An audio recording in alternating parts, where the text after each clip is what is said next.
Bismillahirrahmanirrahim.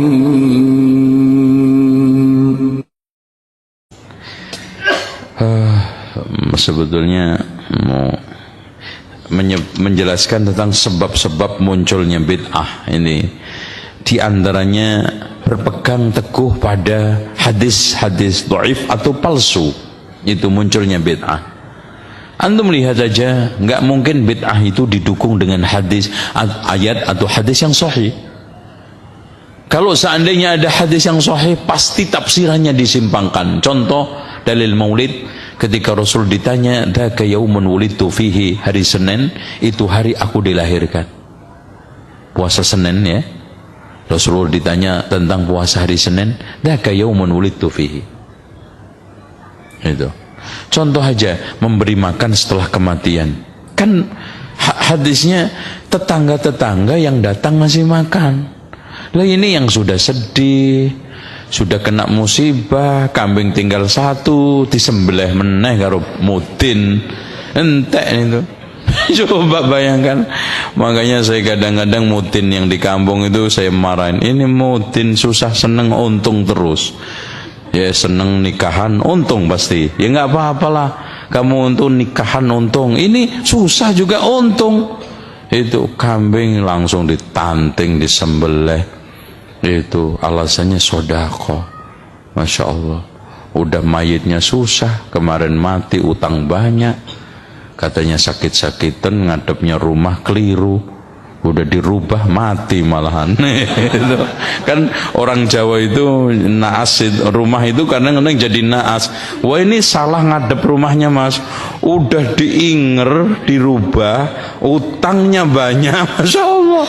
Udah mati, kambing tinggal 2, disembelih sama mudin. Astagfirullah, Pak Mudin. Itu namanya melarat tumpuk-tumpuk itu nanti. Udah. Hadis dhaif, antum cari aja, cek praktek apapun, kalau nggak hadis dhaif, hadis palsu. Ziarah kubur, hadis dhaif, bahkan palsu. Idza a'yadkumul umur fa'alaikum bi ashabil kubur. Jika kamu kena masalah, datanglah ke kuburan. Itu hadis palsu.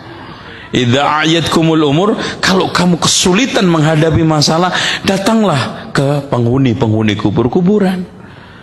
Akhirnya masya Allah, orang ketika hidup aja lemah nggak berdaya, setelah mati malah hebat. Itu kan aneh. Itu aneh, orang dikubur, tanahnya diambil, kerikilnya masya Allah, itu katanya batunya jadi akik. Terus kerikilnya nanti bisa untuk ini, tanahnya bisa untuk jadi obat. Subhanallah ya. Yang kedua, hadis-hadis sahih dipahami secara tidak benar. Ini penyebab munculnya ini bid'ah. Hadis-hadis yang sahih dipahami secara tidak benar. Contoh tadi, ketika Rasulullah ditanya tentang puasa hari Senin, Rasul menjawab, "Dzaka yaumun wulidtu fihi," itu hari aku dilahirkan. Nah, nih dalilnya maulidan. Terus dalilnya ulang tahun. Ada Rasulullah sallallahu alaihi wasallam pernah Aisyah mengingat-ingat Yaumul Ghadir. Nah, padahal hadirin sekalian, itu semuanya hadisnya dhaif. Kalau sahih, pemahamannya yang diplesetin. Terus kemudian salah memahami bahasa Arab. Contoh di dalam firman Allah, "Walladzina hum 'ala salatihim daimun." Syekh Siti Jenar bikin salat daim. Salat daim itu salat nggak perlu ke masjid, nggak perlu gerakan, secara abadi orang itu sudah dalam kondisinya salat. Udah, salat daim.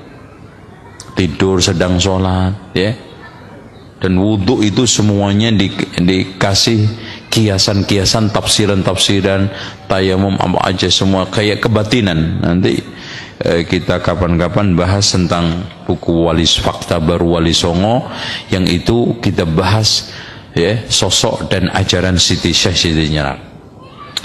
Terus kemudian mereka mencoba untuk mengikutin ayat-ayat mutasyabihat. Jadi ayat-ayat yang mutasyabihat itu malah dijadikan pedoman, yang muhkamat ditinggalkan. Apa itu ayat-ayat mutasyabihat? Ayat yang masih kabur maknanya, nas hadis yang masih kabur maknanya, gitu loh. Ya, di dalam firman Allah Subhanahu wa taala tentang ayat-ayat yang memberikan makna, wa huwa ma'akum ainama kuntum. Allah di mana saja kalian berada, Allah bersama kalian. Secara kasat mata Allah itu bareng sama kita, bersama kita. Ini kan mutasyabihat, perlu didudukkan. Oh, ternyata di sini ilmu Allah, pendengaran Allah, kebersamaan Allah itu artinya pertolongan Allah, perlindungan Allah secara khusus untuk orang-orang mukmin bersama kita. Tapi zatnya tetap Ar-Rahmanu 'alal arsyis tawa, gitu. Kemudian yang kelima, mengambil ayat-ayat atau hadis yang mutlak tanpa mengkonfirmasikan kepada ayat-ayat atau hadis-hadis yang muqayyad, yang khusus. Ada nas itu yang umum, ada yang khusus. Nah, ini tanpa dikonfirmasikan, langsung dipakai, dipahami seperti itu. Contoh aja, Allah berfirman, wa aqimus shalah, tegakkan sholat, mutlak. Gimana caranya? Rincinya ada di dalam hadis. Lah kalau yang dipahami seperti apa adanya, contoh Allah hanya mengatakan warka'u ma'ar raki'in, rukuklah bersama orang-orang ruku. Sholat ruku tok. Ruku, salam, assalamualaikum, assalamualaikum. Karena Allah mengatakan warka'u ma'ar raki'in. Itu wa idza nudiya lis-sholati yaumul jum'ah, berarti saya bisa aja sholat Jumat setahun. Mutlak, Allah enggak membatasi kok di situ. Lihat hadisnya. Nah, itulah. Apalagi kaitannya tentang kurban.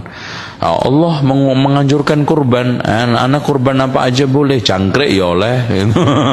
Itu enggak ada. Allah mutlak menyebutkan kok. Ya, yang penting kurban. Enggak bisa. Harus dikonfirmasikan dengan ayat-ayat yang mukhas, nas-nas yang khas, hadis-hadis yang khusus itu. Terus kemudian penyimpangan dalil-dalil tidak pada tempatnya, ya. Dan adanya kelompok-kelompok yang ahli ta'wil yang dicocokkan dengan akalnya.